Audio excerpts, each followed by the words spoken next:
નમસ્કાર વાલા વિદ્યાર્થી મિત્રો. સ્વાગત છે તમારું મેથ્સ એન્ડ ઇંગ્લિશ યુટ્યુબ ચેનલમાં. આજે આપણે ધોરણ 7ના અસાઇનમેન્ટમાંથી ગણિત વિષયમાં પ્રકરણ નંબર 12 અને પ્રકરણ નંબર 13ની ખાલી જગ્યાઓનું સોલ્યુશન કરવાના છીએ. અને હા વિદ્યાર્થી મિત્રો, જો તમે અમારી ચેનલ પર નવા હોય તો અત્યારે જ અમારી ચેનલ મેથ્સ એન્ડ ઇંગ્લિશને સબસ્ક્રાઇબ કરી દેજો. ચલો, સૌપ્રથમ આપણે પ્રકરણ નંબર 12ની તમામ ખાલી જગ્યાનું સોલ્યુશન કરીએ. ખાલી જગ્યા નંબર 1, સમબાજુ ત્રિકોણને ખાલી જગ્યા સમમિતિની રેખાઓ હોય છે. આપણને પૂછ્યું છે સમબાજુ ત્રિકોણ. તો સમબાજુ ત્રિકોણ કોને કહેવાય વિદ્યાર્થી મિત્રો? તો કે જેની દરેક બાજુ ના માપ સમાન હોય. જેની દરેક બાજુના માપ સમાન હોય તેવા ત્રિકોણને સમબાજુ ત્રિકોણ કહે છે. તો શું પૂછ્યું છે? આની સમમિતિની રેખાઓ કેટલી હોય? સમમિતિ એટલે શું? તો સમમિતિની રેખા એટલે એવી રેખા જે તે આકૃતિના બે સરખા ભાગ કરે. તો જુઓ, અહીં એક સમબાજુ ત્રિકોણ આપણે દોરેલ જ છે, જેની ત્રણેય બાજુ કેવી હશે? સમાન. તો આ ત્રિકોણમાં કુલ 3 સમમિતિની રેખા હશે. કેટલી હશે? 3. જુઓ, પહેલી છે આ વચ્ચે આ ઊભી તમને દેખાય છે તે રેખા. તો જો આ રેખા દોરીશ તો એક ભાગ ને બે સરખા ભાગ થઈ જશે. તેવી જ રીતે આ રેખા દોરીશ તો એક ભાગ આયરો ને એક ભાગ બે, આ બંને ભાગ સરખા થઈ જશે. અને ત્રીજી રેખા દોરીશ આયરી, જેથી આ ભાગ અને આ ભાગ બંને સરખા થઈ જશે. તો આમ જે સમબાજુ ત્રિકોણ હોય છે તો તેને કુલ 3 સમમિતિની રેખાઓ હોય છે. ત્યારબાદ ખાલી જગ્યા નંબર 2, નિયમિત ષટકોણને ખાલી જગ્યા સમમિતિની રેખાઓ હોય છે. હવે જુઓ, અહીં કીધું છે ષટકોણ. તો ષટકોણ કોને કહેવાય? તો કે જેની 6 બાજુઓ હોય. ષટકોણ કોને કહેવાય? જેની 6 બાજુ હોય. અને તેની આગળ એક શબ્દ લખ્યો છે નિયમિત. તો જ્યાં 6 બાજુ હશે તે કેવી હશે? તો કે સમાન માપવાળી. નિયમિતનો મતલબ શું થાય? તો કે એના દરેક જે બાજુ હશે એના માપ કેવા હશે?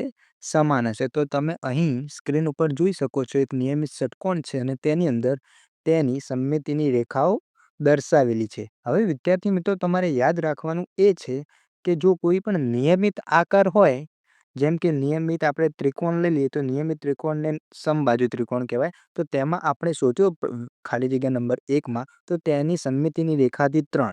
અને હવે તમે અહીં જુઓ તો જે નિયમિત ષટકોણ છે તેની બાજુ છે 6, તો તેની જે સમમિતિની રેખાઓ થાય છે તે પણ 6 જ થાય છે.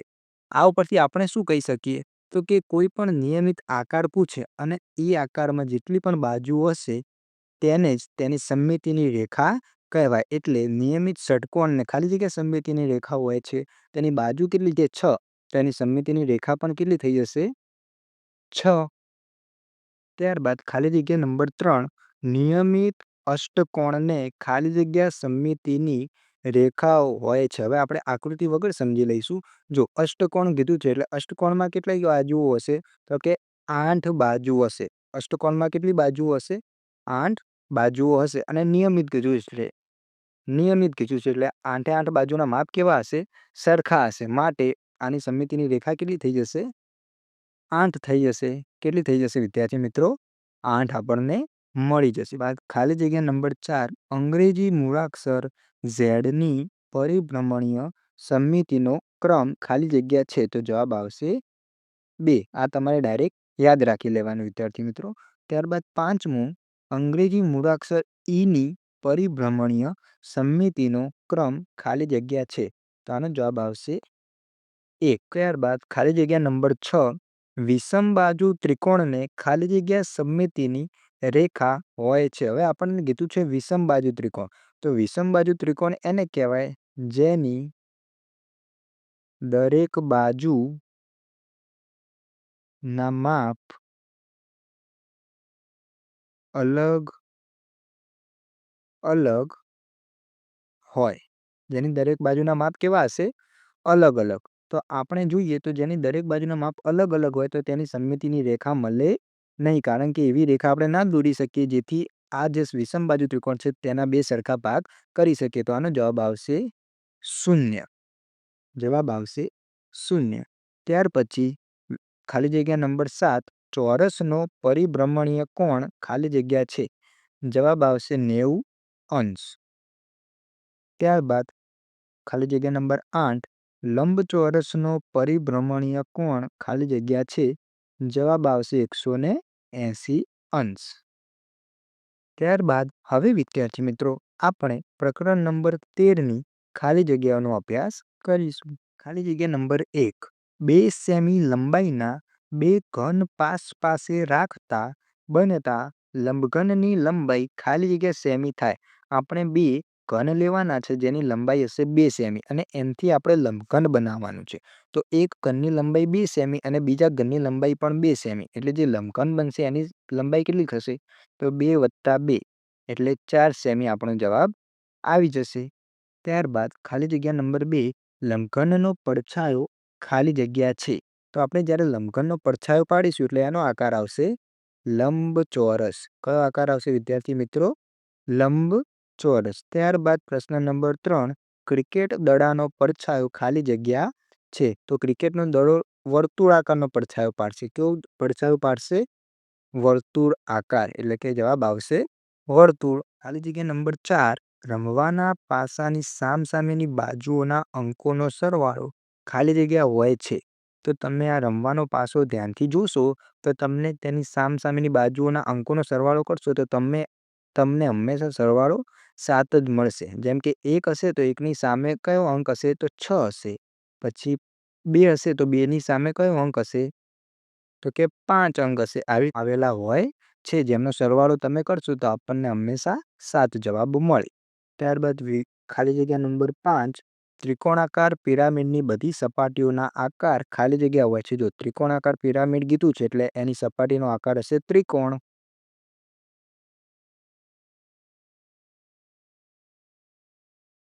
ત્યારબાદ ખાલી જગ્યા નંબર 6, સમઘનને ખાલી જગ્યા સપાટીઓ હોય છે. આકાર કયો છે સમઘન? તો સમઘન આકાર તમે વિચારી શકો વિદ્યાર્થી મિત્રો, તમે જે પણ રૂમ જોયો હોય, કોઈ પણ તમે ક્લાસરૂમ જુઓ અથવા તો તમારા ઘરનો રૂમ જુઓ, તો એ સમઘન આકારનો આપણે ગણી શકીએ. તો જુઓ તેની બાજુઓ કેટલી હશે? તો એક સામેની બાજુ, એક પાછળની બાજુ, એક આપણા જમણા હાથ તરફ એક બાજુ હશે ને એક ડાબા હાથ તરફ બાજુ હશે. એટલે આ બાજુઓ થઈ 4 અને એક બાજુ ગણીશું આપણે ઉપરની અને એક બાજુ ગણીશું નીચેની, એટલે 4માં વધારાની 2 બાજુઓ એડ થશે. એટલે આપણને ફાઇનલ જવાબ મળશે કુલ 6 સપાટીઓ હોય છે. ત્યારબાદ 7મું, જેને માત્ર લંબાઈ અને પહોળાઈ હોય તે આકૃતિને ખાલી જગ્યા આકૃતિ કહેવાય. તો તે આકૃતિને દ્વિપરિમાણીય આકૃતિ કહેવાય. દ્વિપરિમાણીયનો બીજો મતલબ થાય છે 2D, એટલે કે એમાં માત્ર ને માત્ર 2 પરિમાણો, એક લંબાઈ અને એક પહોળાઈ. તેવી જ રીતે 8મી ખાલી જગ્યા, જેને લંબાઈ, પહોળાઈ અને ઊંચાઈ હોય તેને ખાલી જગ્યા વસ્તુ કહેવાય. જુઓ આમાં 1 પરિમાણ, 2 પરિમાણ અને 3 પરિમાણ આવ્યા. તો દ્વિની જગ્યાએ શું લખી દેવાનું આગળ? ત્રિ, એટલે કે 3 ત્રિપરિમાણીય, જેને 3D આકાર પણ કહે છે.